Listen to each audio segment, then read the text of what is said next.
Meus queridos irmãos, querida congregação, a palavra do Senhor, ou a passagem da palavra do Senhor para a qual eu gostaria de chamar a sua atenção, está na segunda carta de Paulo a Timóteo, no capítulo de número 3. Gostaria de ler o versículo de número 1 e número 2. 2 Timóteo, abra comigo no capítulo 3, versículo 1 e versículo 2. Essas palavras de Paulo a Timóteo pelo Espírito. Sabe, porém, isto, que nos últimos dias sobrevirão tempos trabalhosos, porque haverá homens amantes de si mesmos, avarentos, presunçosos, soberbos, blasfemos, desobedientes a pais e mães, ingratos, profanos. E o nosso título neste texto e na continuidade dele, e também em outros textos da Palavra de Deus nesta manhã, é o final dos tempos, um tempo ou tempos muito difíceis. O final dos tempos, tempos muito difíceis. Este é o tempo em que nós vivemos, e nós queremos considerar essa palavra inspirada pelo Espírito de Paulo a Timóteo e às igrejas do Senhor, ao longo de toda a história e em particular no final da história. Bem, Paulo, apóstolo do Senhor Jesus Cristo, está preso em Roma, seus dias se acabam, ele sabe que a sua vida está sendo oferecida como um sacrifício ao Senhor, e ele sabe também que Timóteo deve dar continuidade à obra do Senhor, não como um apóstolo, é claro, mas como um pastor, e instruir as igrejas, e levá-las ao comando do apóstolo, e advertir, e admoestar, e ensinar, e tantas outras coisas. Ele deve ensinar o povo de Deus como se comportar na igreja local, como ele diz em 1 Timóteo, como andar na casa do Senhor, e tantas outras coisas ele deve guardar em sua mente, trazê-las diante de Deus e instruir continuamente o povo de Deus. E além disso, juntamente com isso, nós lemos essas palavras: sabe, porém, isto, há algo mais, Timóteo. Saiba disso, além dessas instruções que eu te passei, saiba disso.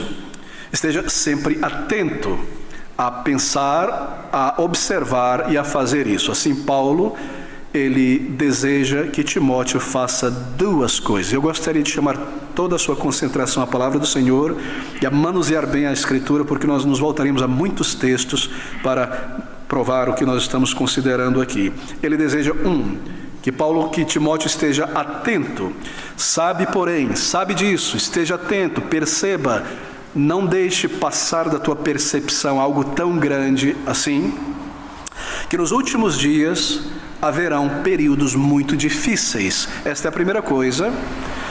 E a segunda coisa que ele comanda Timóteo a fazer é se afastar do tipo de pessoa que irá tornar este período um período muito difícil. Veja o versículo 1, sabe, porém. Então o versículo 5, a segunda parte, destes afasta-te. Sabe, porém, nos últimos dias sobrevirão tempos trabalhosos, e aqui está o catálogo dos pecados, a maneira em que o ser humano viverá, a personalidade do ser humano nos últimos tempos. Sabe, porém, disso. Então no versículo 5, a segunda parte, afasta-te destes. Duas coisas que Timóteo deve guardar em mente, duas coisas que ele deve realizar. Saiba disso, Timóteo. Afasta-te destes, Timóteos. Bem, ele diz, sabe, porém, isto, que nos últimos dias. Eu gostaria de explicar isso aqui, porque é muito importante entendermos o que ele quer dizer por últimos dias. Bem, últimos dias não se refere apenas ao final dos tempos, que é o período em que nós vivemos. Muito importante entender isso. Últimos dias, aqui na palavra de Paulo, se refere a todo o período que vai da obra consumada pelo Senhor Jesus Cristo, a sua primeira vinda a este mundo, a sua última vinda a este mundo. Estes são os últimos dias. Sempre que a palavra de Deus se refere a últimos dias, últimos tempos, se refere a este período da vinda do Senhor, a vinda do Messias, a consumação da obra de Cristo, até o seu retorno final, completando esta obra. É este o sentido de últimos dias aqui. Toda a história do cristianismo, todo o período em que o Evangelho é proclamado ao mundo inteiro. E este é o sentido no Antigo Testamento. Se você se voltar comigo pelo nosso primeiro texto, para observarmos isso, em Miqueias, no capítulo 4, eu lhe diria as páginas para acelerar um pouco. Página 997, Miqueias, capítulo 4, versículo 1, está aqui a definição de últimos dias. Mas nos últimos dias acontecerá que o monte da casa do Senhor será estabelecido no cume dos montes, e se elevará sobre os outeiros, e a ele fluirão os povos. Miqueias é um profeta antes de Cristo, e ele está falando sobre os últimos dias, mas ele não falando sobre os dias em que nós vivemos hoje, mas os dias quando o Messias chegar, o que irá acontecer. Veja o capítulo 5, versículo 2: E tu, Belém Efrata, posto que pequena entre os milhares de Judá, de ti sairá o que governará em Israel. Ele se refere a Cristo. Nos últimos dias, quando nascer em Belém o Salvador. Assim os últimos dias começam com a vinda do Senhor Jesus aqui, ok? Abra comigo agora em Atos capítulo 2, um outro texto onde nós observamos esta mesma ideia.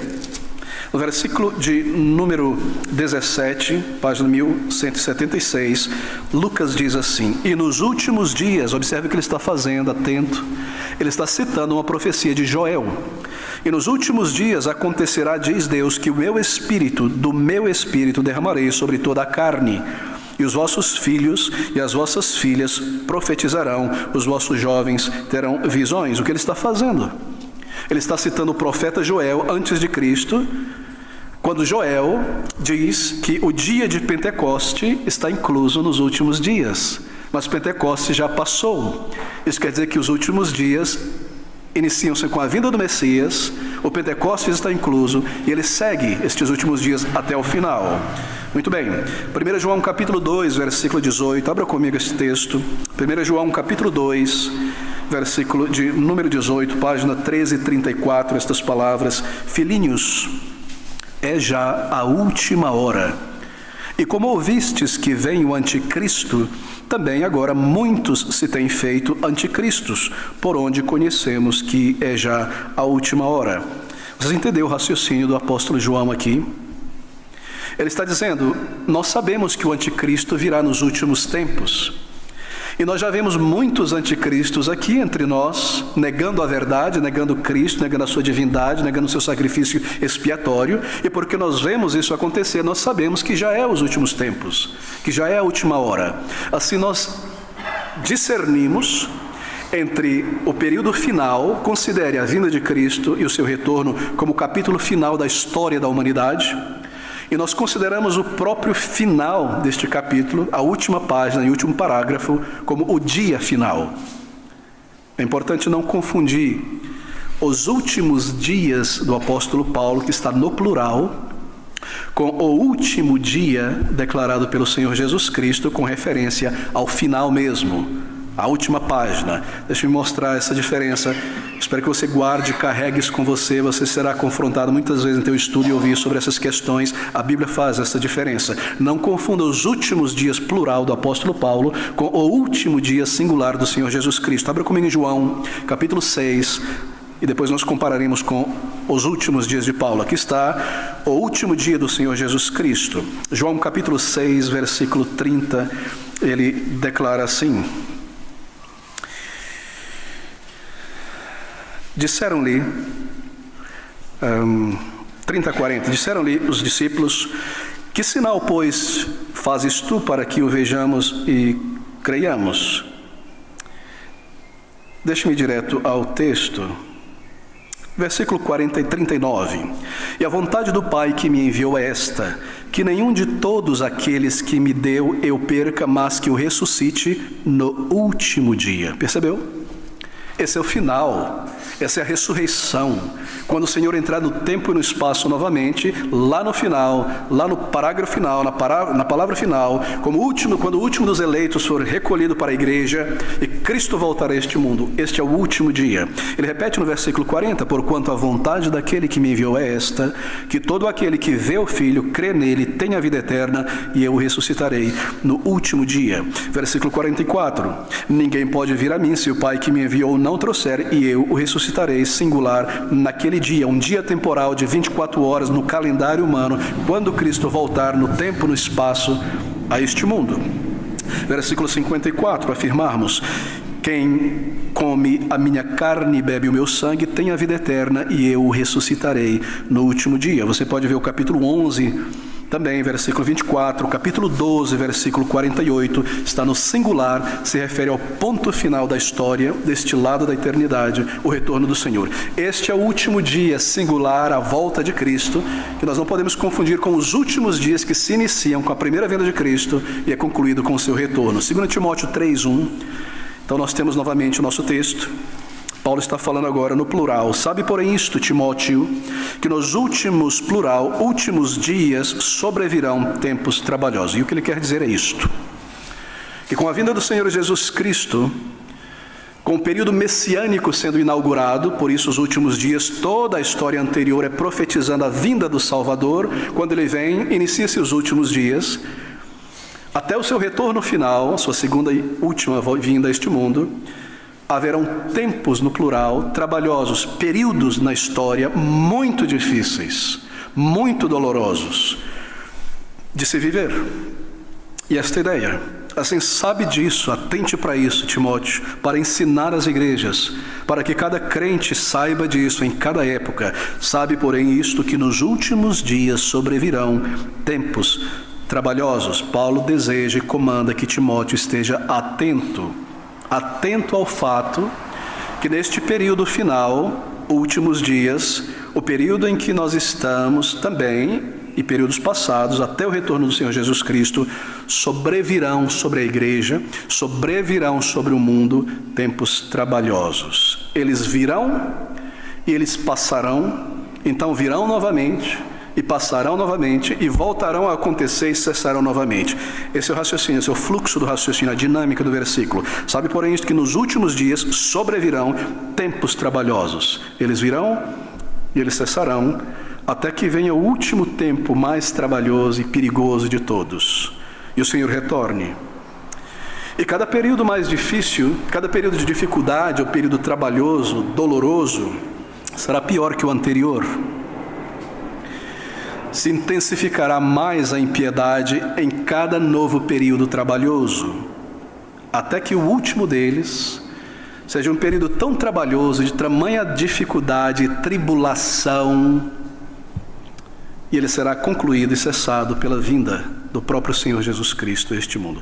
Tempos trabalhosos, Timóteo, no grego traz a ideia de perigosos, ou difíceis, dolorosos de suportar, um período de existência, de vida, doloroso de se viver, de suportar. São períodos de grandes dificuldades para a igreja e para o mundo.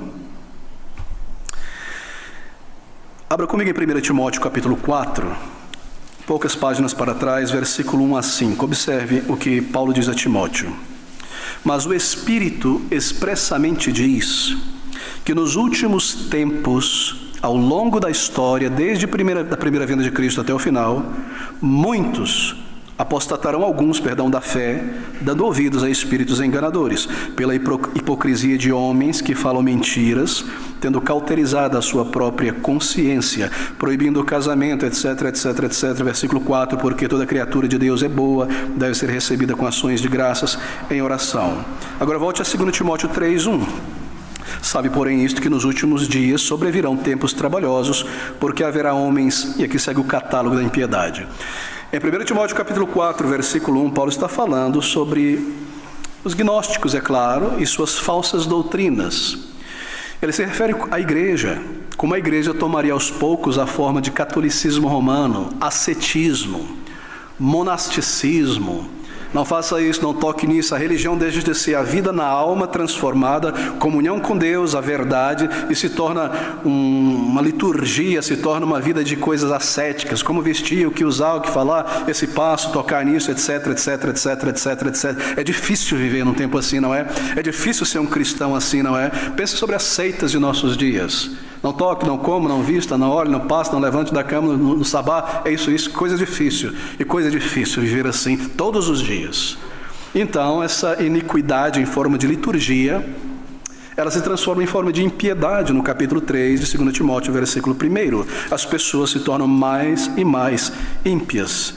2 Timóteo capítulo 3, versículo 1. Nos últimos tempos sobrevirão tempos trabalhosos, porque o caráter humano se deteriorará tremendamente.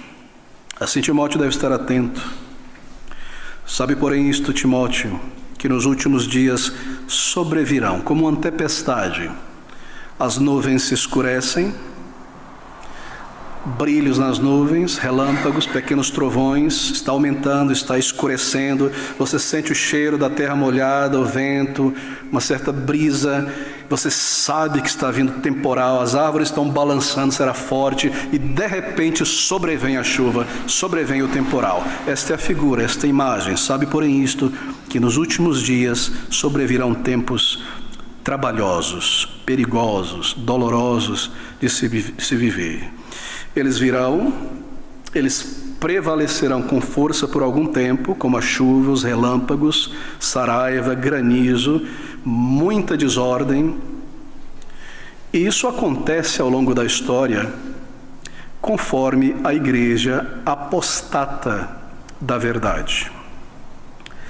Então vem um período difícil sobre a humanidade e sobre a igreja.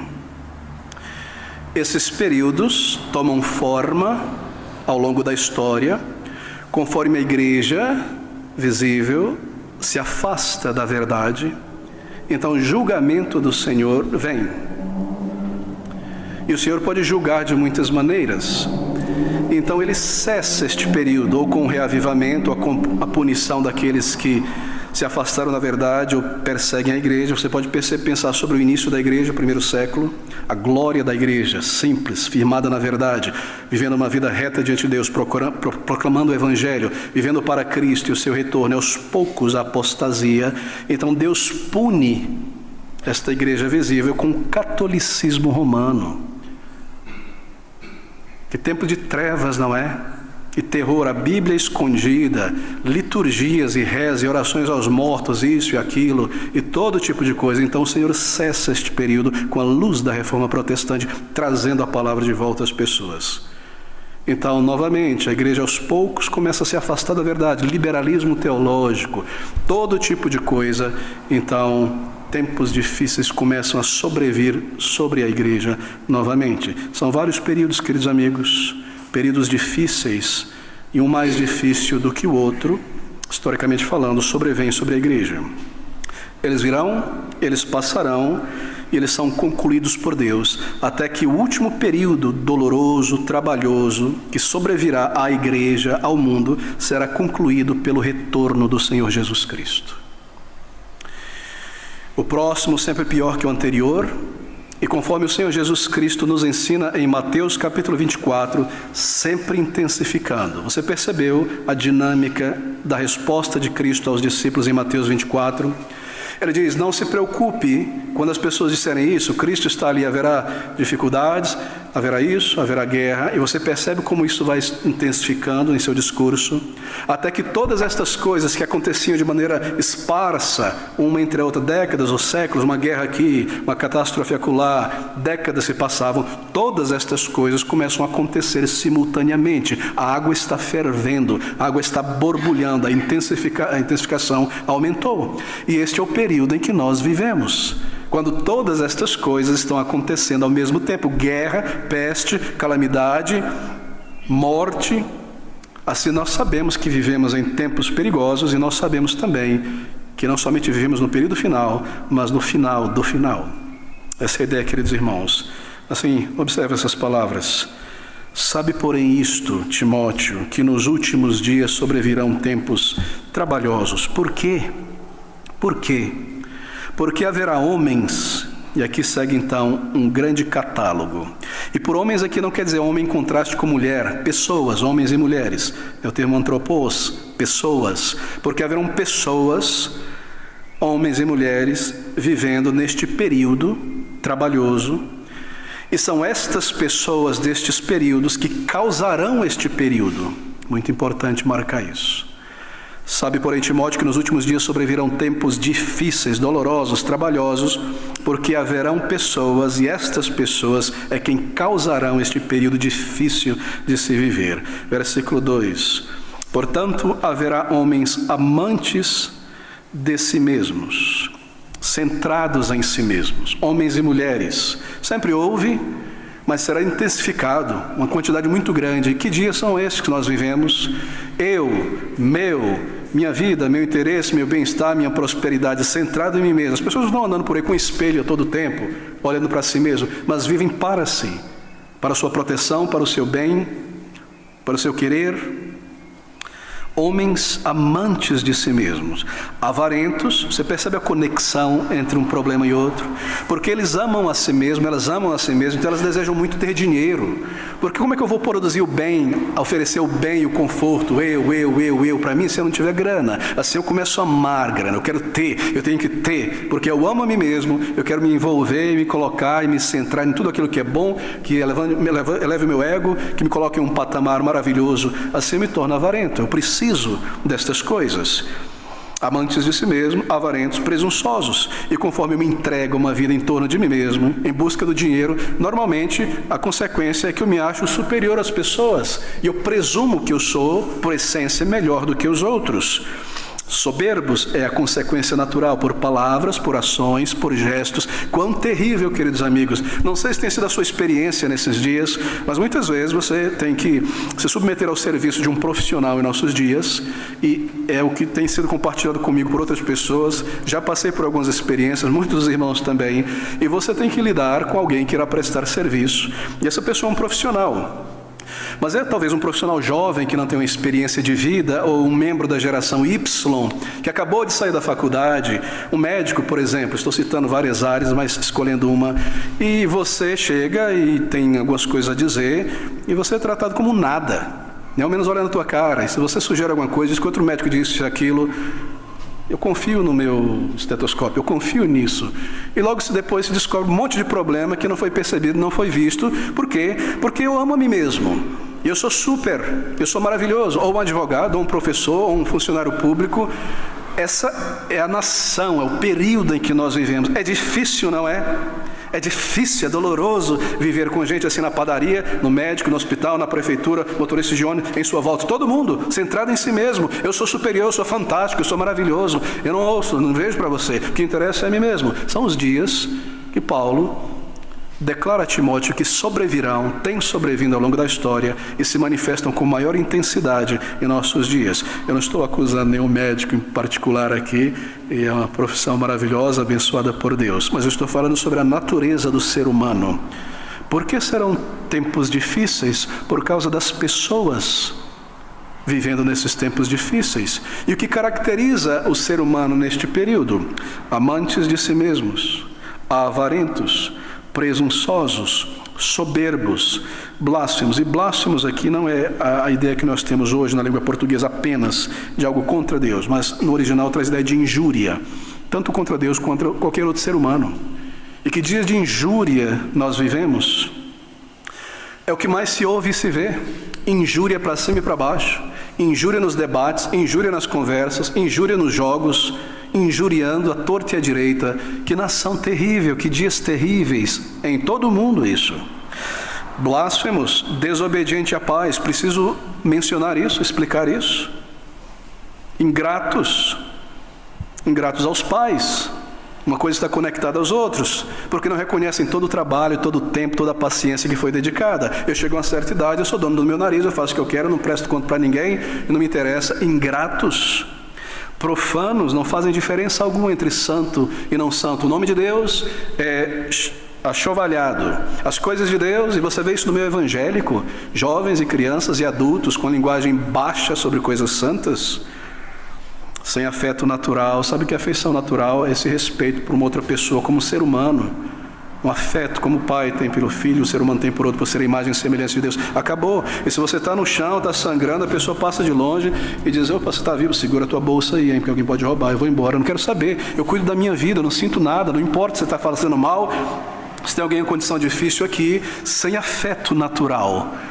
Sem afeto natural, queridos amigos. Como alguém pode sentar-se diante de uma televisão e ver duas pessoas se esmurrarem, se quebrarem e sentir alegria, prazer e emoção? Você perdeu a afeição natural. Ou ver alguém se dar mal e se machucar e achar grande graça disso. Essa é uma característica típica de nossos dias. Timóteo, virão tempos muito difíceis para a igreja viver, porque as pessoas nestes últimos dias terão esse tipo de caráter e natureza bastante acentuado. Irreconciliáveis, não perdoam por nada. mas por nada mesmo, e de maneira alguma. Caluniadores, inventores de males, de mentiras, intemperantes, não são pessoas balanceadas, cruéis, sem amor para com os bons, isto é, aquilo que é bom, aquilo que é reto, aquilo que é justo, aquilo que é feito com decência é desprezado, é ridículo. Olha o bobo, olha o sujeito, esse retrógrado. Aquilo que é verdadeiro e justo é desprezado, sem amor para com os bons. O bom é visto como otário, como se diz hoje em dia, não é? Como atrasado. Oh, meus queridos, que lista horrível. Traidores, obstinados. Eu vou fazer, eu sou Deus. Eu ponho na minha cabeça que eu vou fazer e eu vou fazer mesmo. Eu vou chegar lá, é para mim, e é isso mesmo. Orgulhosos, mais amigos dos deleites do que amigos de Deus. A tradução não é boa. Não significa que eles são amigos de Deus, mas mais amigos dos deleites. Eles não são amigos de Deus. Por isso preferem os deleites contrários a Deus. Tendo aparência de piedade, mas negando a eficácia dela. Destes, afasta-te. Que lista, não é? Que catálogo. Já percebeu que são as mesmas palavras de Romanos capítulo 1? Volte comigo a Romanos capítulo 1 por um segundo. Ouça o que Paulo diz.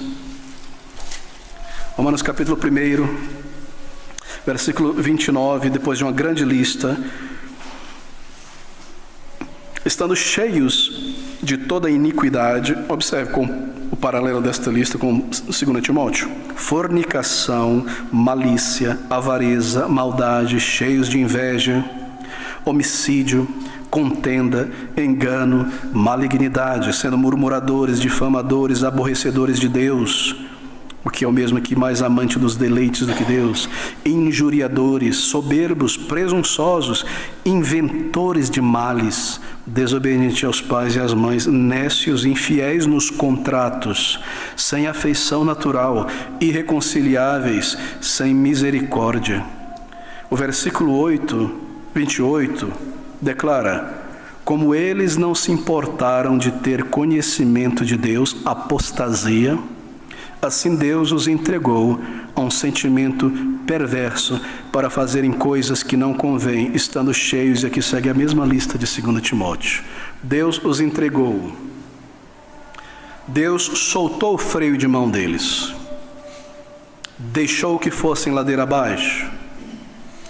Porque os homens serão, e aqui está esta lista, sabe porém isto, Timóteo. As palavras de Paulo a Timóteo, meus irmãos, são uma grande advertência diante de um perigo. Sabe, porém, isto, Igreja Batista Reformada da Palavra, saiba disto, é para nós.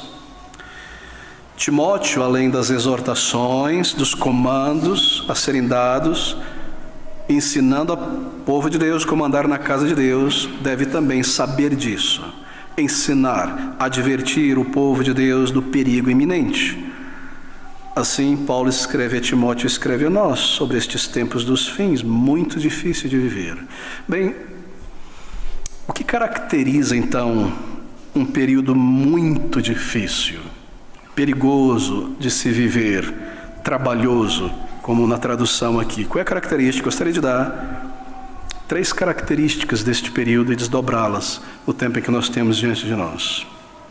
A primeira característica de um tempo difícil, doloroso, trabalhoso de se existir, de se viver, é quando se torna comum as pessoas manterem uma religiosidade externa, uma piedade externa, mas há na vida uma predominância da impiedade, do pecado na vida.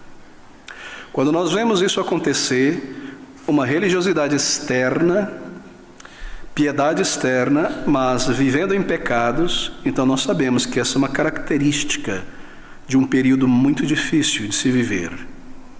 Por que eu estou mencionando esta como a primeira característica de um período trabalhoso de se viver? Bem, porque esta é a ordem que o apóstolo Paulo apresenta aqui no texto. Ele introduz esta característica primeiro. Acompanhe comigo calmamente do versículo 1 ao versículo 5 e você perceberá. Sabe, porém, isto, que nos últimos dias sobrevirão tempos trabalhosos, porque haverá homens amantes de si mesmo, avarentos, presunçosos, soberbos, blasfemos, desobedientes aos pais e mães, ingratos, profanos, sem afeto natural, irreconciliáveis, caluniadores, intemperantes, cruéis, sem amor para com os bons, traidores, obstinados, orgulhosos, mais amigos dos deleites do que amigos de Deus. Observe, tendo aparência de piedade, mas negando a eficácia dela. Uma característica clara de que nós vivemos em um tempo trabalhoso, doloroso, difícil, é quando as pessoas mantêm uma forma de piedade, uma religiosidade externa, um polimento religioso externo, mas há uma predominância de pecado na vida. Aqui estão estas pessoas vivendo e sendo estas coisas, mas com uma aparência de piedade. Nega-se a eficácia, o poder transformador, santificador da piedade. Acaso nós não vivemos em tempos difíceis, meus irmãos?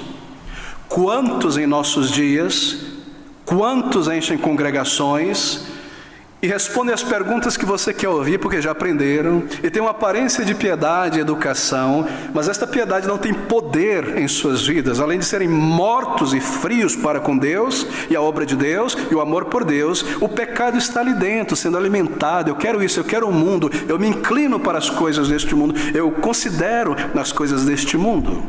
E quando você vê isso em larga escala em uma sociedade, tenha certeza, este é um período trabalhoso para os santos de Deus. É um momento difícil, é um período dolorido e difícil para se viver. Há uma predominância da impiedade, e essa é a característica primeiro. Uma forma de religiosidade externa, uma crença em Deus, mas o pecado predomina na vida. Práticas de pecados como estes descritos na lista: internos, soberba, arrogância, frieza, eu em primeiro lugar, amante de mim mesmo, eu, meu conforto, meu lazer, o que quer que seja, minha pessoa. A igreja é um acessório. Eu coloco esse acessório quando eu preciso dela ou quando não tenho outro acessório para colocar. Este é um período perigoso, quando estas coisas se tornam comuns. Em uma época, em geração, torna um período muito difícil para um crente verdadeiro viver. Agora, será que você consegue ver isso em nossos dias? Em nosso período? Mas por que esta característica torna o período difícil, trabalhoso, perigoso para o verdadeiro crente?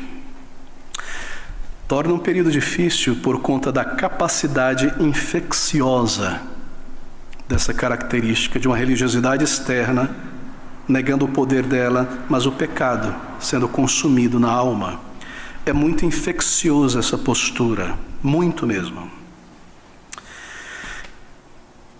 Essa hipocrisia, porque esse é o nome claro, ela tem a força de infectar, verdadeiros crentes. Por isso é um período perigoso. É muito mais fácil viver uma vida morta e seguir vindo à igreja e se alimentando do ego, do bem-estar, do amor por si mesmo, em toda esta lista, quando muita gente faz isso. Então eu posso dizer, ninguém vai me culpar, eu não sou o único, isso é comum. Isso é infeccioso, muito infeccioso. E quando isso entra numa igreja, isso começa a se espalhar. E se a igreja não adverte, como Timóteo deve advertir, então isso aumenta. É muito infeccioso esse comportamento de ir na igreja e louvar o Senhor, e em casa praguejar, brigar, comportar-se como mundano, desejar o mundo, beber deste mundo, amor por si mesmo, centrado em si mesmo, ego em si mesmo. As pessoas estão em volta, elas começam a amortecer também e a se comportar desta maneira. O ímpio, ele contamina muitos na igreja, por isso é um perigo perigoso para verdadeiros crentes. Há uma segunda razão porque esta característica de uma religiosidade externa, mas uma vida nesta lista, amor próprio, ego, etc., é perigoso, torna um período perigoso, por causa, é claro, do efeito que isto causa na igreja. Isso avassala a igreja, isso mata a igreja. Em terceiro lugar, por causa da consequência disso na igreja, o julgamento de Deus sobre a igreja. Vejam, meus irmãos, isso é muito sério, muito grave. Quando as pessoas não recebem a verdade, a palavra de Deus coloca assim: receber o amor da verdade, Paulo diz: recebeste desta forma, aos romanos, esta forma de doutrina, de coração recebeste essa forma de doutrina, de coração recebestes esta forma de doutrina. Quando foram ensinados, quando as pessoas na igreja, no cristianismo, não recebem a palavra de Deus, não fixam em si mesmo o amor pela verdade, Deus envia a operação do erro. Abra comigo em 2 Tessalonicenses, capítulo 2, versículo de número 10 a 12. Página 1290, 2 Tessalonicenses 2, de 10 a 12. Observe. E com todo o engano da injustiça para os que perecem. Por que eles perecem? Porque não receberam o amor da verdade para se salvarem. Mas Deus, Senhor, por que o Senhor não deu a eles? Eles não receberam, não chegou na caixa de correio deles. Não é essa a ideia. Eles foi dado, eu não quero, manda de volta, eu não vou receber não. Essa é a ideia. E com todo o engano da injustiça para os que perecem, isso é o maligno operando, porque não receberam amor da verdade para se salvarem. E por isso Deus lhes enviará a operação do erro para que creiam na mentira. Você já meditou sobre este versículo? Você já pensou sobre isso? Deus envia nesta geração uma forte ilusão para que as pessoas ditas cristãs, que têm uma aparência de piedade, mas centradas em si na lista, elas acreditem em mentiras. Essa é a resposta para a sua inquietação e a minha. Como pode multidões acreditar em coisa dessa natureza? Como podem multidões encherem bancos de uma igreja da teologia da prosperidade? Milhares e milhares e milhares, quando nós sabemos claramente que esse é um caminho para o inferno. A resposta está aqui. Deus envia uma forte ilusão. Veja, como foi que o papado, o catolicismo romano, veio sobre o mundo inteiro? Porque pessoas professavam fé em Deus nos primeiros séculos, em Cristo, mas não o amavam. Não amavam a verdade. Era uma profissão de fé, uma declaração de fé necessária para o contexto em que viviam. Isso é muito bom, isso é sociável. Você professa, declara, isso é professar. Ser um crente, um cristão, crer na Bíblia, crer em Cristo, mas ao mesmo tempo ama o pecado, ama o ego e ama a cobiça e quer ser fantástico neste mundo e amar este mundo e beber deste mundo, ou vive em torno de si, uma vida morta, uma vida letárgica, uma vida para si mesmo, mas mantém uma aparência de piedade. Qual é a consequência? Superstição, ser uma presa de crendices e da impiedade. Eu estava lendo recentemente o livro do ex-padre Aníbal Pereira, ex-padre aqui de Aparecida do Norte, Guaratinguetá. Recomendo a todos lerem sobre a Senhora Maria e outros livros. E o que ele descreve ali é chocante. E recentemente li um artigo no jornal O Globo sobre a história da construção de Aparecida do Norte. A quantidade de falcatrua, de conto do vigário, de historinha para promover a estátua e coisa dessa natureza permeia os anais da história. E ali estão as pessoas crendo e beijando. Por quê? Porque se eu não quero a palavra, e se eu não quero consultar e eu não quero saber, Deus envia a operação do erro. Assim foi com a Igreja Católica nos séculos passados. Crendice de todos os tipos, tolice de todos os tipos. É um julgamento de Deus, é uma punição de Deus. Isso transforma o período em um período muito difícil de se viver, queridos irmãos. Superstição e impiedade. Pense em nossos dias, aqui está a resposta. Como foi que a teologia do pensamento positivo, bem-estar, saúde e prosperidade avassalou o mundo ocidental e oriental inteiro? Pense sobre uma igreja como aquela na Coreia do Sul, Paul Yang-Shu, David Yang-Shu, e essas denominações aqui no Brasil e nos Estados Unidos, em todo lugar. Como foi que em 40, em 50 anos para cá, isso tomou conta de tudo, uma peste? Um cristianismo que não tem nada a ver com o cristianismo histórico, bíblico do povo de Deus, desde Atos dos Apóstolos até pouco tempo atrás. Como foi que isso aconteceu?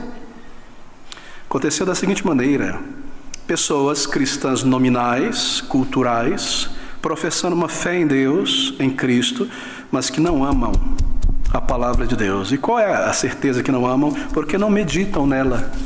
não conhecem as doutrinas. Lê de carreirinha antes de dormir para apaziguar a consciência. Isso persistindo. Qual a consequência? Ali está o coração, não é? Uma aparência de piedade, mas aqui dentro, cobiça, avareza. Eu desejo ter, eu desejo ser. Não quero saber da palavra. Não a recebo com o coração, com a alma. Então Deus envia a operação da mentira e do erro para enganá-las. Como assim, pastor? Meu querido irmão, se você lê e observa, não precisa de muita inteligência e muita leitura para entender qual é a estratégia por trás de um pregador da teologia da prosperidade, um coach, o que quer que seja. O que ele faz, porque eles são tão... tem tanto sucesso. Por que Edir Macedo teve tanto sucesso? Valdomiro, R.R. Soares, Silas Malafaia e tantos outros com essa teologia da prosperidade, e multidões e fora do Brasil, Kenneth Hagin, Kenneth Copeland, Benny Hinn e milhares de outros nomes da América do Sul, Espanha, etc. Como foi? Chegou isso? É tão contrário à palavra de Deus. A palavra de Deus não ameis esse mundo, aqueles que buscam por riqueza se traspassam com muitas dores. O amor pela riqueza busca por esta na raiz de tantos males. Nunca viram isso? Como foi que chegou a esse ponto louco? Adoração de Mamon. Foi assim. É tão cansativo. Eu quero o melhor, eu quero ser cabeça e não cauda. É isso que você quer. Então eu, como um pregador da teologia da prosperidade, muito astuto e muito esperto, eu vou apelar para essa concupiscência que está no teu coração. Vem cá. Você quer? Deus te dá. Deus me dá riqueza? Sim, veja Jacó. Veja a multiplicação e tantos textos ali. E o que eu preciso fazer? Eu quero. Trago uma oferta aqui. Mas veja, isso é algo espiritual. Se você quer muito, sua oferta tem que ser grande. Então sua oferta tem que ser grande. Conforme a semeadura e a colheita. Não vem para cá com o negócio de R$1.000, R$100, não. Toma vergonha. Dê um aluguel inteiro. Teu primeiro salário. Isso é um passo de fé. Onde está isso na Bíblia, meu irmão, minha irmã? Em lugar nenhum. Mas por que eu sou levado por essa tolice? Porque eu tenho desprezado a palavra de Deus. E mesmo crentes caem nessa. Mas pela misericórdia de Deus, o Espírito de Deus habitando nesse crente o levará à verdade, e a verdade o libertará um tempo determinado. Se permanece ali é porque não possui o Espírito de Deus por muito tempo. Assim Deus envia a operação do erro para enganar aqueles que não recebem a palavra da verdade. Pastor, não há nenhum crente lá? É claro que há. Havia dentro do catolicismo romano, Lutero saiu dali e tantos outros. Mas eles não permanecerão ali. Porque enchem, lotam e constroem um império pessoal de certos líderes e pastores? Porque não recebem a palavra. Externamente cristãos, internamente cobiça, desejo de poder e vaidade e grandeza e riqueza. É claro, se é isso que te atrai, se esse é o imã do teu coração, eu vou pôr o ferro aqui. Você quer ser grande, você não quer ter isso aqui, vou entrar com uma motona aqui dentro. Olha aquele irmão, ele é rico, isso, é a empresa dele, isso aqui. Quero. Quão triste, quão absurdo. Adoração a Mamon em nossos dias, com um vernizinho de cristianismo. Filhos de Satanás, apóstolos de Satanás, com um sorriso maravilhoso e uma voz treinada, tão macia de se ouvir, oferecendo coisas maravilhosas que o teu coração tanto deseja. E Deus envia a operação do erro. Esse é o significado dessas palavras. Bem, qual o nosso dever nesse período perigoso e trabalhoso, difícil de se viver? É difícil viver hoje, não é? Como um crente que ama a palavra de Deus, no meio de pessoas soberbas. Você não tem o Espírito. Tem nada, rapaz, olha para mim. Isso aqui, é de ouro. Isso aqui foi R$40.000 esse relógio aqui. Você é um nada, e você é desprezado. E o evangelho é feito chacota, e você é um ridículo. E sempre que você vai evangelizar e bater uma porta, e lá vem pedir dinheiro. E o pastor pedindo dinheiro. E olha isso, aquilo. Você é colocado no mesmo saco. É difícil, não é, ser um crente hoje? Por causa do mau testemunho, da operação do erro, dias trabalhosos de viver, como um verdadeiro crente na palavra, dias difíceis de viver. Como agir? Qual o nosso dever? Bem, isso começa no coração, é claro. Nós devemos lamentar profundamente isso. E não lamentar como se diz, eu lamento tanto isso. Lamentar mesmo no sentido real da palavra. Lamentar pelo estado da igreja e do mundo. Lamentar pelo estado em que o nosso país está. Chorar em nosso coração diante de Deus e suplicar. Você lamenta, isso te dói, te faz, quando você vê alguma coisa dessa natureza, te faz sentir mal e lamentar diante de Deus. Nós devemos lamentar pelo estado da igreja. Abre comigo Ezequiel, capítulo 9. Ezequiel, na verdade eu vou pular esses versículos para o nosso tempo. Deixa-me chegar a outros versículos. Isso te causa dor, lamento constante, porque nós estamos cercados disso, não é? Dia e noite, na televisão, nas esquinas, nas ruas. Isso te causa uma fome, uma sede por justiça. Justiça, isto é, retidão bíblica em tua alma e no mundo e na igreja de Cristo. Meus irmãos, deixe-me colocar nesses termos, para nós não nos sentirmos superiores. Nós temos culpa nisso.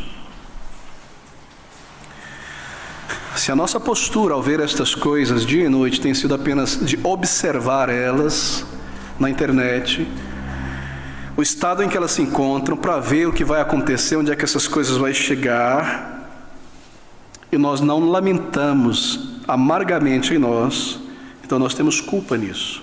Salmo 119, versículo de número 136, ouça essas palavras. Salmo 119, versículo de número 136, eu leio. Rios de águas correm dos meus olhos, porque não guardam a tua lei. Esta é a lei de Deus. Se declaram cristãos, enchem igrejas, mas não guardam a lei de Deus. Davi chora, rios de lágrimas. Coisas abomináveis que nossos ouvidos ouvem, mas o nosso coração não é afetado. É impressionante, não é? As coisas que nós ouvimos em nossos dias da boca de professores cristãos e líderes. Coisas tão esdrúxulas, tão absurdas, tão chocantes, às vezes tão infantis, carnais, que passam o limite do marketing financeiro em qualquer lugar que você possa observar, da boca de pessoas que dizem líderes. Isso lhe causa dor, lamento, tristeza em ver o estado da igreja no Brasil, do cristianismo no Brasil. Coisas horríveis. Você acha realmente que essa é a postura que Deus espera do coração de um crente regenerado, em períodos difíceis, trabalhosos como esse? Não lamentar, não clamar ao Senhor. Abra comigo em Jeremias, capítulo 13, versículo 17. Eu leio essas palavras, Jeremias 13, 17. E se isto não ouvirdes, a minha alma chorará em lugares ocultos por causa da vossa soberba, e amargamente chorarão os meus olhos, e se desfarão em lágrimas, porquanto o rebanho do Senhor foi levado cativo. Qual é a nossa postura em um tempo perigoso, mau, trabalhoso de se viver? Deve haver um lamento real em nosso coração. Se não começa na alma, no coração, então nós temos culpa nisso. Mas os servos de Deus irão lamentar. Verdadeiros crentes irão lamentar. Estão lamentando diante de Deus, clamando, ainda que em lugares secretos, como Jeremias. Essa tem que ser a nossa postura. Não se permita ser dessensibilizado diante dessas coisas. Isso é uma parte do nosso dever nesse tempo trabalhoso. Nos humilharmos debaixo da... e dizer a Ele: Senhor, veja o estado desse país. Ele já viu, Ele sabe. As igrejas estão fechando as portas. Você clama a Deus, você se sente triste mesmo diante de Deus. E clama ao Senhor e suplica e lamenta o estado do Brasil. Se meu povo que se chama pelo meu nome se humilhar, se quebrantar e orar, sararei a sua ferida, suplicar por misericórdia. Tudo começa aos pés do trono da graça. Esse é o nosso primeiro dever, mas aqui está o segundo dever, quando este período vem sobre nós. Cada crente verdadeiro deve tomar com seriedade o cuidado necessário para não ser infectado por isso, pelos males e pecados decorrentes de um período como este. Veja, nesses períodos trabalhosos, os pecados de muitos crentes cristãos se tornam muito grandes. E é claro, a virtude de muitos crentes diminui bastante em contrapartida. Em períodos trabalhosos, os pecados dos cristãos se tornam grotescos, gritantes. E as virtudes, a piedade de verdadeiros crentes se tornam muito pequenas. O Senhor nos disse isso. Veja em Mateus capítulo 24, versículo 12. Evangelho de Mateus 24, 12, página 1061.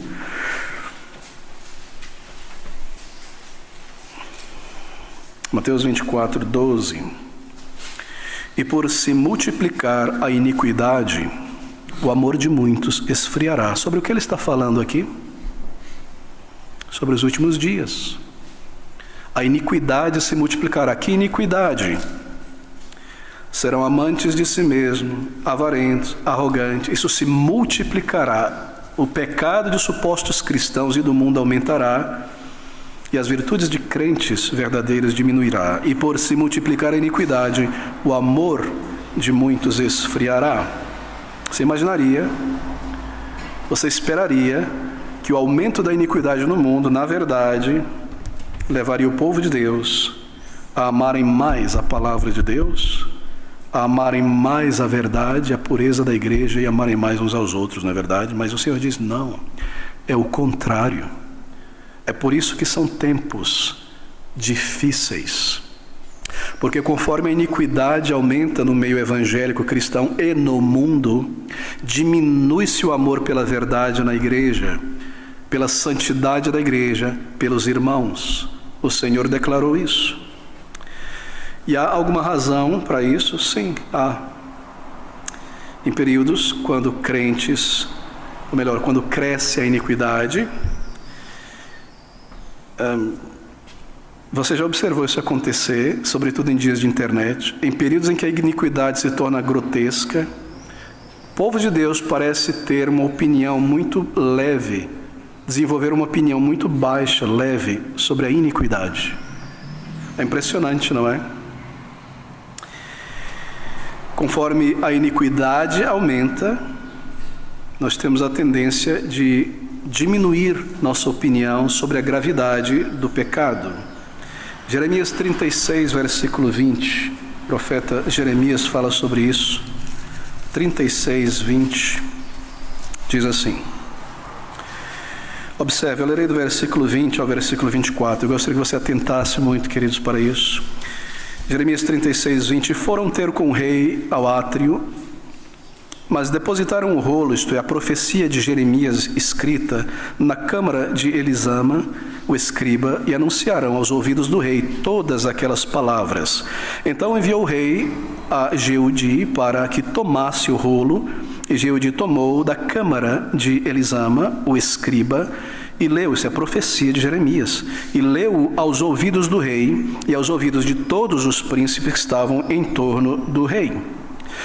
Ora, o rei estava sentado na casa de inverno pelo 9º mês, e diante dele estava um braseiro aceso. E sucedeu que, tendo Jeudi lido 3 ou 4 folhas, cortou-as com um canivete de escrivão e lançou-as no fogo que havia no braseiro, até que todo o rolo se consumiu no fogo que estava sobre o braseiro. E não temeram, nem rasgaram as suas vestes, nem o rei, nem nenhum dos seus servos que ouviram todas aquelas palavras. Por quê? Diante de um ato escabroso como esse, queimar a revelação de Deus e a profecia de Deus dada para o povo, e todas as advertências ali, por que eles não jogaram cinza e pó e saco? Porque eles se tornaram insensíveis com o pecado. E ao se tornarem insensíveis com o pecado, torna-se insensível ao julgamento de Deus. E quando pessoas piedosas se tornam insensíveis à gravidade dos pecados em nossa volta, então elas se tornam também insensíveis ao julgamento vindouro. Como eles puderam fazer isso? Jogar a lei de Deus no fogo? Deus não vai fazer nada. não vai acontecer nada. Eles não tiveram temor de um julgamento iminente sobre estas coisas, do perigo. Será que nós temos temor, meus irmãos, do perigo dos dias em que nós vivemos? Quantas vezes me vi em um local e ouvi de outros crentes testemunhar a mesma coisa. Quando isso aconteceu ali, eu senti que eu tinha que fugir, que correr dali, porque eu temia que Deus pudesse mandar um relâmpago ali em cima e destruir tudo aquilo ali.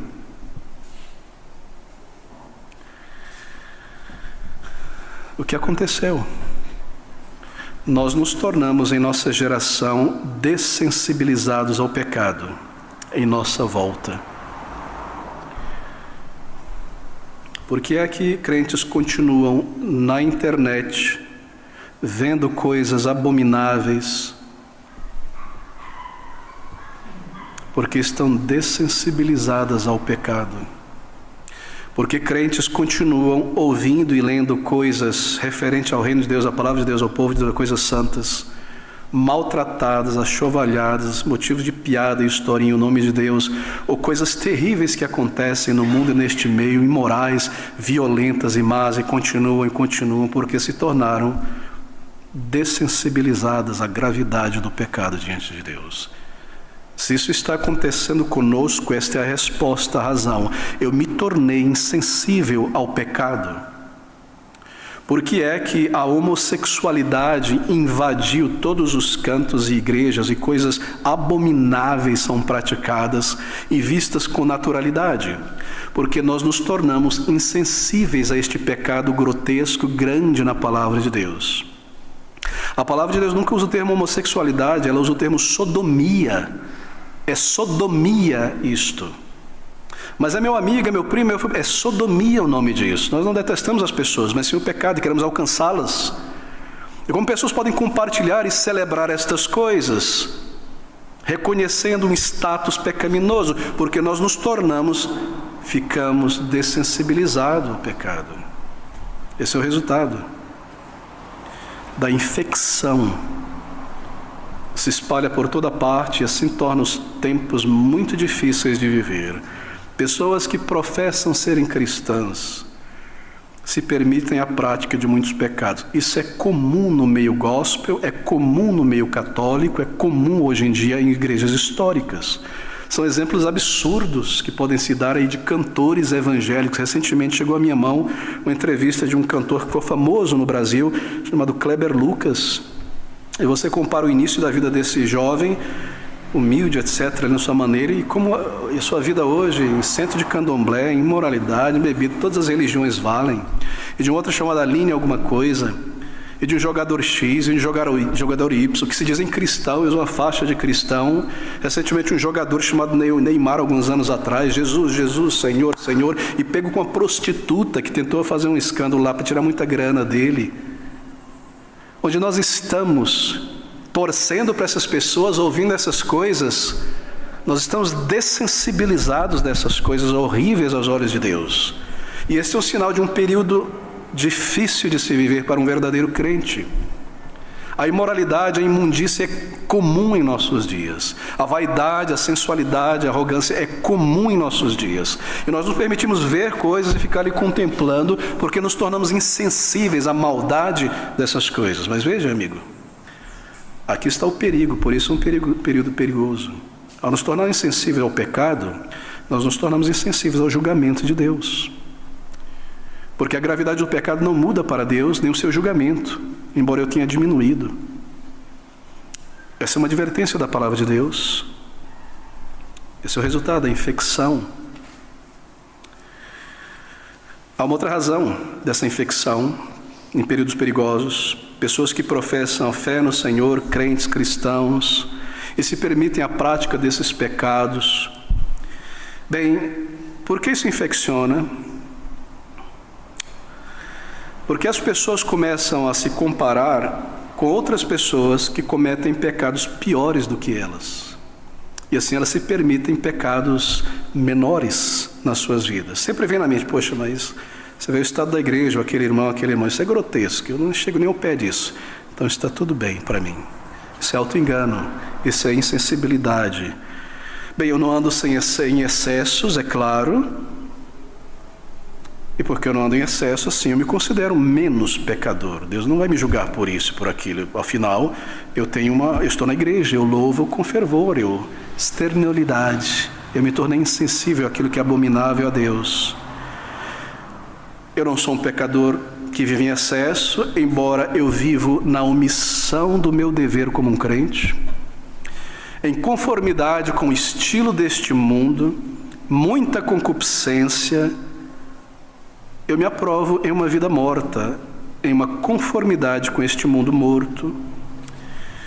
E eu me conforto na minha consciência com o fato de que outras pessoas cristãs são mais culpadas do que eu. Aqui nesta família há tantos cristãos, mas veja a atitude desse meu parente. Eu nem chego perto disso. Isso infecta, é infeccioso isso. E essa é a primeira característica apresentada por Paulo, do versículo 1 ao versículo 5, de um período muito difícil e doloroso para a igreja. Meu tempo se esgota e eu estou na primeira característica, eu tenho mais duas, deixa eu tentar correr. A segunda característica de um tempo, um período trabalhoso, difícil para a igreja, é porque este período difícil que sobrevém de épocas em épocas e sobrevém forte no final dos tempos, é sempre um período de apostasia da verdade. Isso torna o período muito perigoso. A apostasia da verdade não é quando as igrejas fecham a porta, não. É quando a palavra de Deus não está mais ali. Eu não estou dizendo que ela não é lida, mas ela não é vivida ali, não é cumprida, não é obedecida, e o povo não se submete à palavra de Deus. Isso é apostasia. Quando as pessoas estão inclinadas, em todo lugar, uma grande porção de cristãos inclinadas a abandonarem a verdade, e falsos mestres, sedutores, enganadores aumentam para arrastar estas pessoas para longe da palavra de Deus. Estas duas coisas andam juntas. Observe.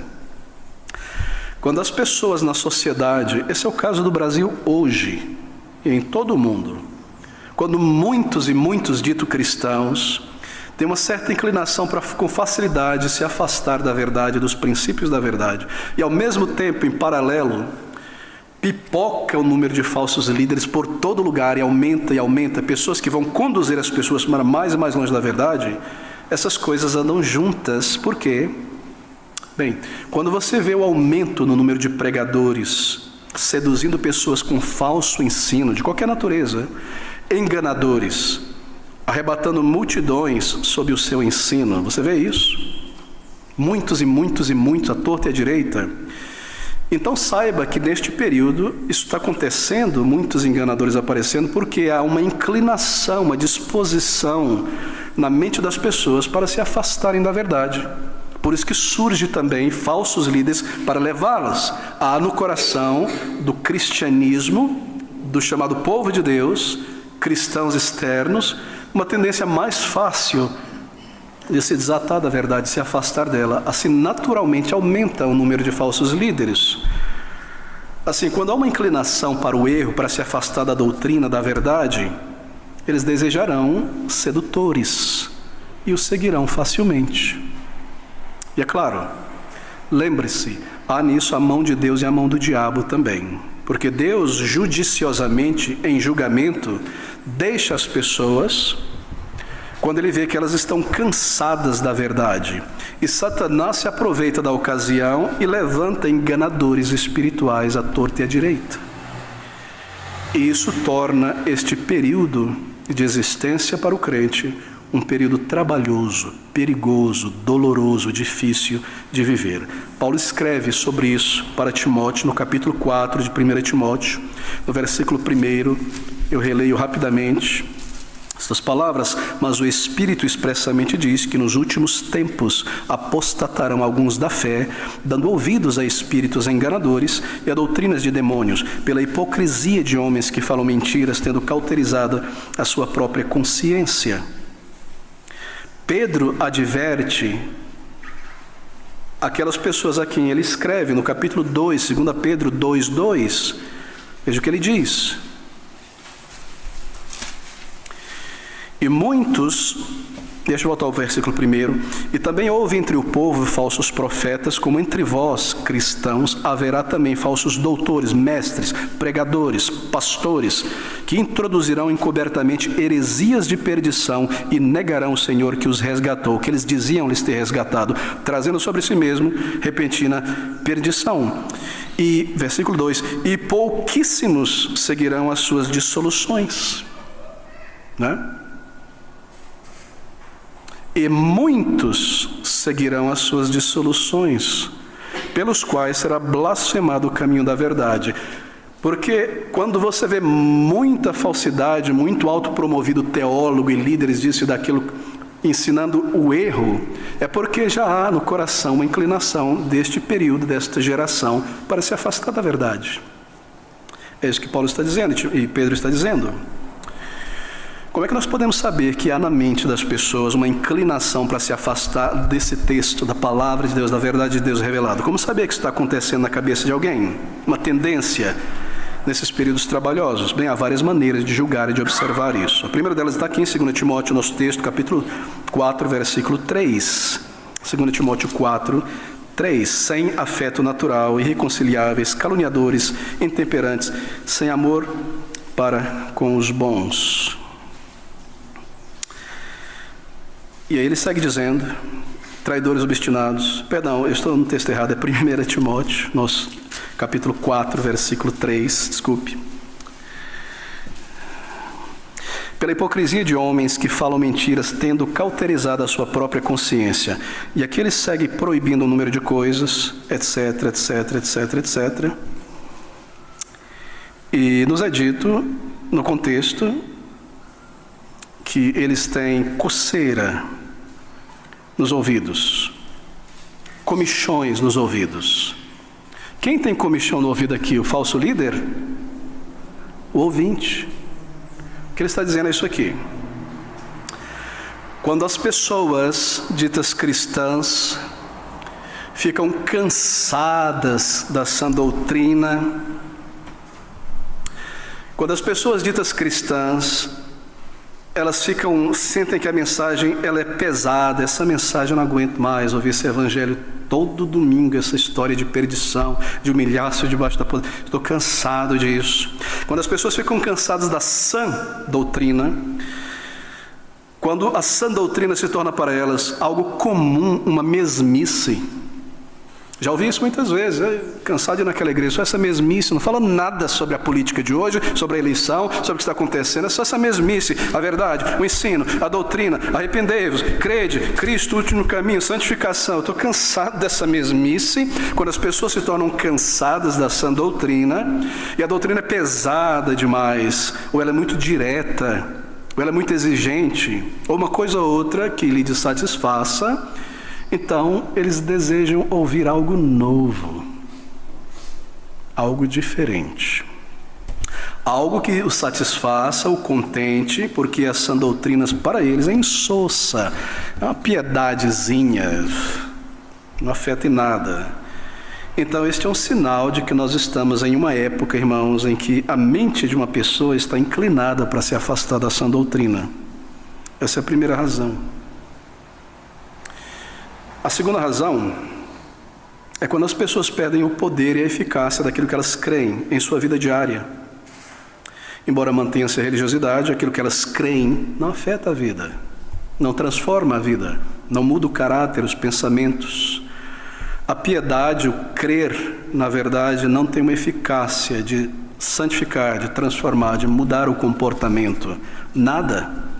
Isso é sinal de uma tendência para se afastar da verdade. E esse é um período difícil, mau, quando as almas das pessoas são destruídas nesse período. Veja, Pedro declara, no nosso texto já lido, em 2 Pedro capítulo 2, versículo 1. Ouça essas palavras novamente. 2 Pedro 2, 1. E também ouvi entre o povo falsos profetas, como entre vós haverá também falsos doutores que introduzirão encobertamente, sutilmente, isto é, heresias, falsidades de perdição, porque levam à perdição, e negarão o Senhor que os resgatou, trazendo sobre si mesmo, repetindo, perdição. E muitos seguirão as suas dissoluções, e o caminho do Senhor será blasfemado. E há muitas razões. Versículo 3, avareza farão de vocês negócios com palavras fingidas, e tantas outras coisas.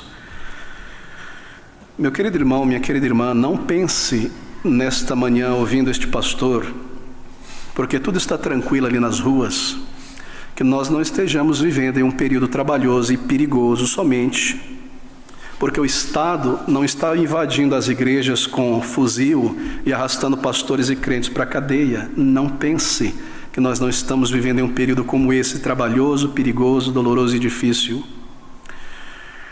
Quando você vê, em primeira mão, milhares e milhares e milhares de pessoas se voltando para líderes enganadores. Não pense que nós não estamos vivendo neste período simplesmente porque a igreja não está sendo invadida e avassalada e levada para a cadeia, quando você em paralelo vê milhões de pessoas sendo conduzidas por enganadores em nossos dias, voltando ao catolicismo romano, aumentando as fileiras das seitas, sendo arrastadas para a perdição eterna pelo falso ensino. É a perdição eterna o resultado disso. Não pense que o período da Covid não foi um período trabalhoso, doloroso, difícil, simplesmente porque você continua vivo hoje aqui e passamos pelo período da Covid. Quando você vê milhares de pessoas sendo conduzidas ao inferno, mantidas sob um falso ensino, é um período difícil, é um período trabalhoso, nós estamos dentro dele e é certamente o último antes do retorno do Senhor Jesus Cristo. Por acaso você pensa que a enchente no Rio Grande do Sul não foi trágica, difícil, dolorosa, só porque a tua casa está em pé aqui em São Paulo? Claro que você não pensa assim. E você pode imaginar realmente, meu irmão, minha irmã, que nós não entramos em um período como esse, quando multidões de pessoas têm uma inclinação a se afastarem da verdade e se unirem a falsos líderes espirituais. E Deus, em julgamento, tem permitido que Satanás levante estes enganadores que arrastam milhões de pessoas para um caminho de perdição, porque elas não têm interesse em se conformarem à verdade. Pastor, isso está sendo super duro, super radical. Se você crê assim, embora eu segui pelos textos, é porque você foi desensibilizado quanto ao erro em nossa volta. Deixa eu dar um exemplo simples, diário, contemporâneo, diante de nós nessa cidade. Há uma igreja aqui em São Paulo, numa região chamada, não é Barra Funda, setor aqui, Água Branca, com uma igreja chamada Igreja Batista de Água Branca. Se talvez esteja errado o nome, mas essa Igreja Batista que está ali. É uma igreja histórica. Essa igreja tem décadas, foi construída na palavra, na verdade, o evangelho pregado, a palavra pregada. Há ali nessa igreja já há alguns anos. Esta igreja, na verdade, ela tornou-se praticamente uma sinagoga de Satanás. Eu sei que seria apedrejado por isso na internet e outros meios. Não estou preocupado com minha reputação, mas com a verdade. Há ali um homem, pastor Ed Renekiewicz. Você já ouviu o que esse homem tem declarado? Quando você pensa sobre pessoas que blasfemavam na antiguidade, Paulo fala sobre elas, você não consegue conectar essa pessoa com essas pessoas. É um blasfemo. Uma pessoa que toma a pessoa do Senhor Jesus Cristo em João 4,24 a falar sobre a água da vida que entraria naquela mulher para a vida eterna e tenta dizer que isso é o sêmen do Senhor Jesus Cristo, que a palavra de Deus é tolice, é vazia, é um Deus que manda seus filhos para o inferno. Esse é um filho de Satanás, certamente. Diante dos nossos olhos, com um sorriso lindo, a capacidade e um intelecto maravilhoso, mas quando você ouve essas palavras sendo ditas ali, você ouve a voz de Satanás. E aí nos perguntamos, como pode haver milhares de pessoas sentadas ali há anos, há meses, todo dia? Aqui está a explicação. Porque há no coração uma inclinação para se afastar da verdade. Por isso Deus envia a operação do erro. Você não consegue perceber que este sujeito é um herege clássico, bíblico, significado real de heresia. Usou de um texto do Deuteronômio falando sobre a mulher violentada deve casar com seu estuprador. Coisa absurda. Nós lidamos com isso em um estudo na pandemia, está lá, você pode entrar no YouTube. É aberrante, é chocante, mas é um grande intelecto, ali, uma grande lábia, pessoa maravilhosa. Você é um sodomita, Deus te ama. E você pode ir a Ele como? e permanecer como sodomita. É o ensino dessa igreja. Não, a palavra de Deus diz, venha como você está para ser transformado, mas é o que fostes, mas fostes lavados, mas fostes transformados, regenerados. É um fornicário, um adúltero, é um mentiroso de carteirinha, venha a Cristo. É um crente hipócrita, venha a Cristo para ser transformado. Um falso evangelho proclamado ali, quando comparado ao evangelho da palavra de Deus. É por isso que eu preciso esvaziar a palavra de Deus, porque ela me contradiz. Se eu tenho uma agenda de interesse e de intenção que são tão claramente contrárias à palavra de Deus, eu preciso reduzir a autoridade da Bíblia, torcer, esvaziar. Vamos revisar a Bíblia, vamos atualizar a Bíblia. Foi escrito num contexto mítico, folclórico. Deus não fala só aqui, Ele fala em tantos outros lugares. Isso é heresia clássica, não é nada de novo nisso. Porque as pessoas não percebem, lamentam e saem dali. E um crente se levanta daquilo ali, sai daquele lugar. Porque não é só o líder, é também a congregação. E é isso que a palavra de Deus diz, porque não recebe um amor pela verdade, Deus envia a operação do erro. Essa é a única igreja no mundo e congregação no mundo agindo assim. Não, há milhares hoje, centenas e centenas. Porque Caio Fábio hoje em dia tem um séquito gigantesco. Edir Macedo e Silas Malafaia, e certos pastores do meio reformado também, que levam o crente a dar um passo de volta ao mundanismo, a bebida, a boate, a tatuagem, a amar este mundo, a beber deste mundo, ao que quer que seja, quando todo o povo de Deus no passado sabia muito bem a diferença entre santo e profano. Eu não precisava de debate. Por que há tanto debate, tanto joinha nos vídeos? Maravilhoso, parabéns, é um grande expositor da palavra de Deus, porque é uma inclinação no coração para a concupiscência. Assim eu me maravilho quando alguém me liberta das garras da palavra de Deus para me viver a minha vida, ser livre. Livre para pecar? Queridos irmãos, nós vivemos em dias difíceis. E são certamente os últimos dias. Há também períodos como esse, uma força muito grande operando na mente das pessoas que querem abandonar os princípios da fé. É claro que é uma força muito grande, porque Satanás opera. E elas se tornam indiferentes à verdade ou qualquer exortação da verdade. Esses são os dias que nós estamos inseridos no Brasil e no mundo. Quanta indiferença em nossos dias às doutrinas claras da palavra de Deus. Veja, a soberania de Deus é uma doutrina clara. Ele é soberano. É Ele quem determina a sua adoração. É Ele quem diz quem é salvo e quem não é. E Ele disse, não há esses frutos, não é salvo. Se há esses frutos, é salvo. É Ele quem diz como deve ser o evangelismo, como deve ser tudo na igreja. Ele é soberano. E o abandono dessa doutrina, um abandono de outra doutrina muito grave, muito séria, é o senhorio de Cristo sobre a vida de uma pessoa que Ele salvou. Ele me salvou, é Ele lá, eu aqui, felicidade, me abençoa, me protege, me blinda. Nunca foi assim. Ele é Senhor como é Salvador. Quanta indiferença esta doutrina, quanta resistência por parte de supostos cristãos a submeterem-se à vontade clara do Senhor Jesus Cristo. Uma doutrina como essa, vital para a existência da igreja, a separação do mundanismo, povo meu, sair do meio deles, desprezada, debochada. Quem defende isso é puritano, neocalvinista, ridículo, cabeça quadrada, fariseu.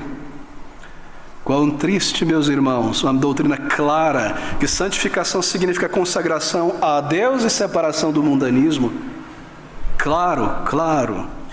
Uma outra doutrina, a suficiência das Escrituras, ela é suficiente para me ensinar o caminho de salvação, completa e suficiente para me ensinar o caminho de piedade. Não. Deus me salvou, meu caminho agora eu faço pelo mundo com meu bom senso e sabedoria. Líderes incautos, levando o povo de Deus de volta às garras do mundo. Por quê? Por ganância de projeção e de nome. Eles se tornarem oráculos em nossa sociedade. Culto aos heróis. Estamos dessensibilizados dessas coisas em nossos dias. Há muitas pessoas que não sabem se são doutrinas reais ou não, se são bíblicas ou não. Se é só a opinião de um pastor ou de outro pastor, se está na Bíblia mesmo, essas doutrinas que eu acabei de mencionar. E a nossa geração ela não parece ter a mesma preocupação com doutrinas que a geração anterior a nós teve. Você sabia, meu irmão, se você é um crente que nasceu de novo há 10, 15 anos atrás apenas, que a igreja não era como ela é hoje? Ela era muito diferente. E me parece, está claro, que a nossa geração não tem a mesma preocupação com doutrinas que a geração anterior, quanto muito mais, muito menos, preocupação com santificação da igreja, como havia na igreja antigamente. E essa inclinação para se afastar dessa doutrina é uma característica de um período perigoso, porque é uma evidência que o Espírito de Deus tem se afastado de igrejas. E o Senhor disse que o seu Espírito conduziria o seu povo a toda a verdade. E quando há um afastamento em larga escala do povo de Deus da verdade, é sinal de que o Espírito de Deus foi abafado e retirado. E quando isso acontece é muito perigoso, porque sem o Espírito de Deus na igreja se vai a nossa glória, a nossa luz, a nossa eficácia, a nossa unidade e a salvação de almas. As igrejas estão cheias, pastor. É claro, como um corpo morto, que é mantido por um equipamento para girar o sangue. O cérebro já morreu, mas o corpo está ali. Eu estou ouvindo o coração, está vivo, já morreu. Igrejas cheias, mortas, porque o Espírito de Deus não está ali, e mantidas pela máquina do entretenimento e da cobiça, e o que quer que seja, cheias, mas mortas porque se afastaram da palavra de Deus. Quem declara isso é a palavra de Deus, não esse pastor aqui. Leia Apocalipse capítulo 1 a 3, ele anda no meio dos seus candelabros na igreja e ele retira a luz, o Espírito de Deus, da igreja desobediente. E é o que nós vemos em toda parte, meus irmãos. Nós vivemos no período do fim, e essas são as características, além de outras, deste período final. É um período difícil de viver, e vai se tornar pior, porque a água está só borbulhando e só piorando. Não iremos voltar atrás, vai piorar e será concluído com o retorno glorioso do Senhor Jesus Cristo, Salvador. Eu tenho tanto a dizer, queridos irmãos, qual é o nosso dever em um período como esse, de perigoso afastamento da verdade? Deixa eu dar 4 rápidas advertências. Primeiro, não se contente com um mero cristianismo externo. Não se contente. Ore, se esforce para ver o poder da verdade eficaz em tua vida, mudando a tua vida, transformando a tua vida. Se você ouve a palavra de Deus sendo explicada com fidelidade e você permanece o mesmo, mês após mês, ano após mês, desconfie disso, clame ao Senhor por uma piedade em tua vida, amor pela verdade, porque em tempos trabalhosos as pessoas não amam a palavra de Deus como nós vimos. Em Efésios 4, 22 a 24, nós lemos que nós devemos fazer morrer o velho homem e revestir-se do novo. Faça morrer este ego horrível, ou essa tendência de amor próprio e desobediência a Deus e de sensualidade, o que quer que seja. Mate isso, ofereça uma violência santa contra isso. Se livre de pessoas mundanas que não têm interesse pela verdade, nem por Cristo. Evangelize elas, mas não tenha como companhia. Você está sendo arrastado para o pecado. Se você está sendo arrastado para o pecado, você também está sendo arrastado para o inferno. Eu não posso amar o pecado deste mundo e esquecer que eu vou receber a consequência do pecado. Tome isso com grande seriedade. Clame ao Senhor. Zele pela verdade. Cada crente é comandado a lutar, a defender a verdade que uma vez por toda foi entregue aos santos. Mesmo que esse mundo te deteste, te ridicularize, ou lance a nossa reputação na lama, qualquer coisa que o mundo considere de valor deve ser rejeitado se está em jogo a verdade. Terceiro, última característica de um período trabalhoso e difícil, é que em um período difícil, doloroso, trabalhoso, quando a mão de Deus também vem com julgamento, uma característica desse período é que cristãos professam serem cristãos, se misturam com o mundo muito facilmente e aprendem o estilo do mundo. Essa foi uma característica de um período mau na história da igreja, na história da humanidade. Foi a primeira causa da apostasia da igreja no Antigo Testamento e resultou em grande desprazer de Deus. Está lá em Gênesis 6:2. Você já leu essa passagem? Gênesis 6:2 diz assim: aconteceu que como os homens começaram a multiplicar-se sobre a face da terra, eles nasceram filhas. Homens aqui é a descendência de Caim. Viram os filhos de Deus, descendentes de Sete, que adoravam o Senhor, que voltaram aos caminhos do Senhor, que as filhas dos homens eram formosas e tomaram para si mulheres de todas as que escolheram. Então disse o Senhor: não contenderá o meu espírito para sempre com o homem, porque ele também é carne, seus dias serão 120 anos. Então, o julgamento e a destruição da terra naquele período. Qual foi a maior reclamação dos profetas contra Israel? Que se davam em casamento e tomavam em casamento com os amorreus, que copiavam as práticas daqueles povos que não conheciam a Deus. Qual era a causa de toda a calamidade daquela nação, se não copiar o mundanismo em volta? E essa é uma característica de tempos difíceis, quando os supostos cristãos facilmente se misturam com o mundo. Bem, esse é um caso aqui em Gênesis capítulo 2, quando o crente se amalgama com o mundo. O primeiro exemplo de como a igreja se degenerou no Antigo Testamento. No Salmo de número 106, versículo 35, Davi diz assim: antes se misturaram com os gentios e aprenderam as suas obras. O que é misturar-se com o mundo? É misturar-se com aquilo que é eminentemente mundano. Nós não queremos nos tornar amishes aqui e comprar uma fazenda e morar todo mundo ali. É misturar-se, envolver-se com aquilo que é intrinsecamente mundano, aquilo que caracteriza o humano, aquilo que é o mundo, aquilo que é abertamente mundano, tipicamente mundano. Aquilo que João diz em sua primeira carta: concupiscência da carne, dos olhos da soberba da vida, participação em coisas corruptas, em entretenimento corrupto. Você está se envolvendo com o mundo.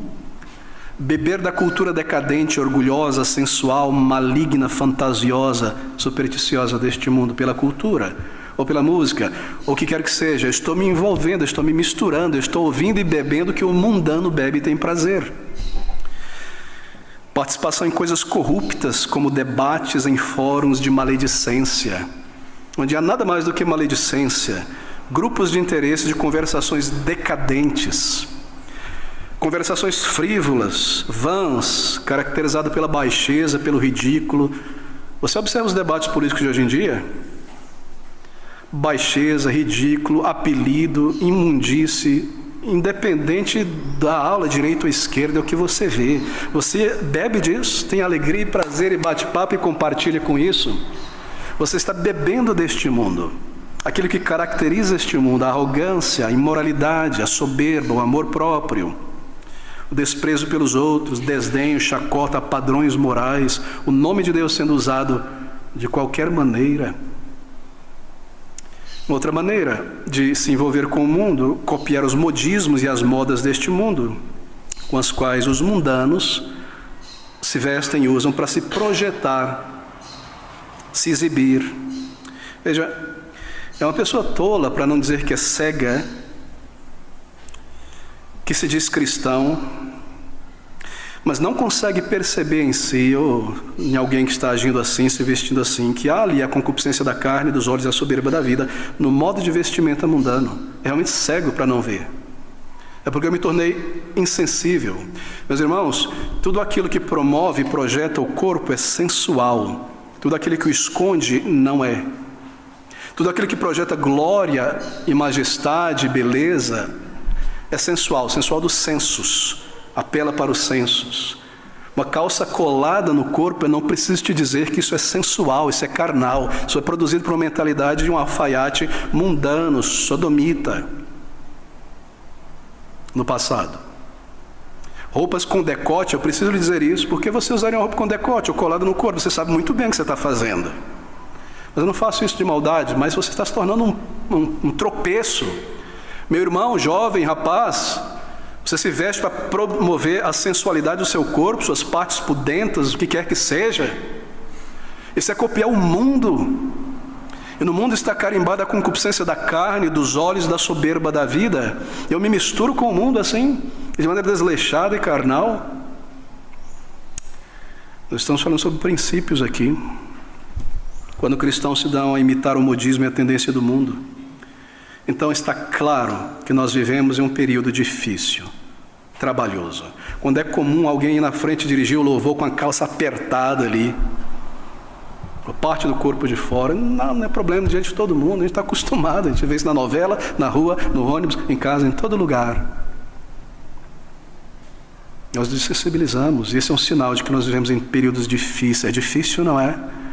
Quantas vezes senti isso e ouço irmãos falar, e irmãs falar, difícil na igreja, e você percebe uma conversa em particular, por quê? Porque eu não consigo centrar meu olho, eu tenho que centrar meu olho assim, porque a irmã que está sentada do meu lado é as pernas de fora, a outra assim, e uma sensualidade isso aqui, eu quero fazer um highlight no meu lábio, isso aqui, e essa sandália tem uns formatos sensual, e aquele rapaz é assim, e isso aqui, concupiscência da carne, dos olhos e a soberba da vida. É difícil, é trabalhoso, é dolorido, até ir na igreja muitas vezes adorar o Senhor. E em toda parte você é bombardeado. Pastor, o que eu vou fazer, pastor? Eu entro no ônibus, eu saio na rua, isso e aquilo, e me segue, me persegue, eu estou andando igual um avestruz e assim. Que difícil! Quão difícil! Quão difícil guardar a mente, o coração, a imaginação e os pensamentos. Isso é trazido para dentro da igreja. Queridos irmãos, esse é um sinal que nós vivemos em tempos difíceis, quando o crente não separa mais entre o santo e o profano, e não se preocupa mais com essas coisas. Um pequeno livro muito interessante para quem está interessado em se aprofundar um pouco mais nesse tema, para perceber que não sou esse pastor que lida com essas coisas, chamado Deus o Alfaiate. Muito bom, aquela editora fiel, não lança mais, mas é gratuito na internet. Leia, e você vai perceber como a roupa de baixo se tornou a roupa de fora ao longo dos séculos, em nossa sociedade. É um tempo trabalhoso, porque se está entrando na vida de cristãos professos. Você já parou para pensar sobre o significado, um dos significados da morte do Senhor Jesus Cristo por seu povo? Isso tem que constranger e derreter o seu coração, e o meu. A Bíblia diz que Cristo, naquela cruz, naquela dor, como uma ovelha muda indo para o matador para sofrer socos e arrancar suas barbas e hematomas ridículos, Ele se entregou por nós para nos redimir de toda a iniquidade e purificar para si mesmo um povo especial, zeloso de boas obras. Você se recorda que foi por isso que Cristo morreu? Para purificar para si um povo especial, santo, zeloso de boas obras. Você se recorda das palavras de Pedro: vós sois a geração eleita, sacerdócio real, para proclamarem as virtudes de Cristo Jesus.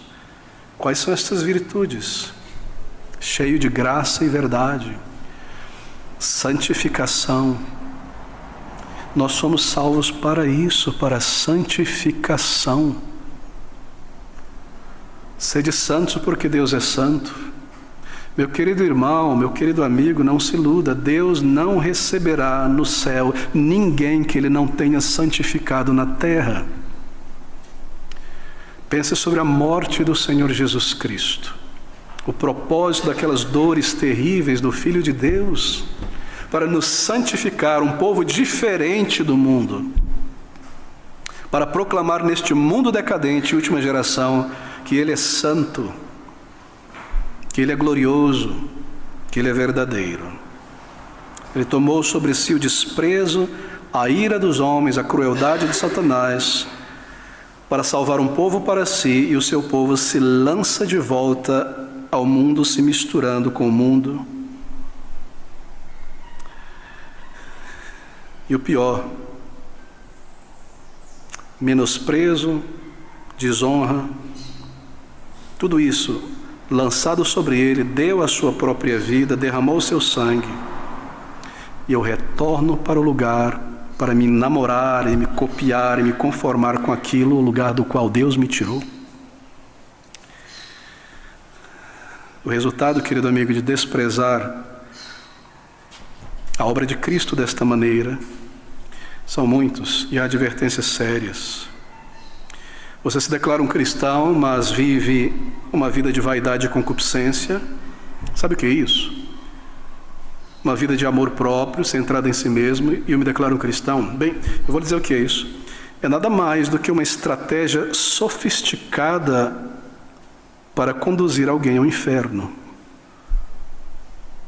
Nada mais do que isso.